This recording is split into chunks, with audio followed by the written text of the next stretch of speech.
ভোরবেলা ঘুম থেকে উঠা শ্বশুর বাড়ি যা, যাইয়া বলে জিজ্ঞেস কর টাকা কই। হ ভাইজান, তুমি কালকেই যাও, খুশিরে দেখে আসো, আর ভাবিরে কইবা তোমার জন্য সব টাকা কালকেই ফেরত দিয়া দেয়। খুশি কইরে মা, দেখ আমি আসছি। খুশি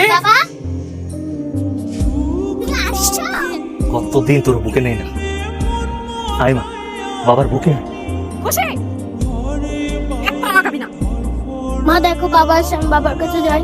খবরদার, তোরে বলছি না এক পা আগাবি না, এইখানে দাঁড়ায় থাক। কি ব্যাপার কে? তুমি খুশি রে আমার কাছে আসতে দিতেছ না কেন? আমার মায়ের আমার কাছে আসতে দাও। আসতে দিব না, একটা দরজার উপায় পড়তেছে। কোন অধিকার এই ভাবিটা আদর দাইতেছ মেয়েরে? কোন অধিকার মানে? আপনার মায়ের অ্যাকাউন্টে আমি 12 লাখ টাকা পাঠাইছি। আপনার যদি বিশ্বাস না হয় তাহলে আপনার মায়ের কাছে জিজ্ঞাসা করুন।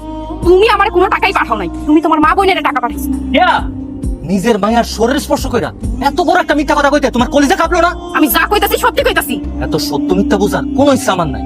তোমার অ্যাকাউন্টে এতদিন আমি যে টাকা পাঠাইছি আমার টাকা আমার ফেরত দাও। আমি এখন এই বাড়ি থেকে চলে যাইতাছি। কোনো টাকা পয়সা ফেরত দেওয়া যাইবো না।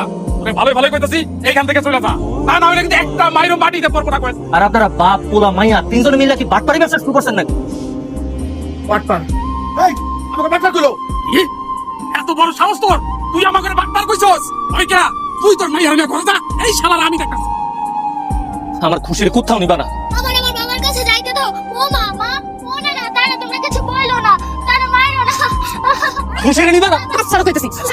আপু, আপু। অসাধ হইয়েন না, আমার লোকের খুব জানোয়ারের মতো আচরণ করেন না।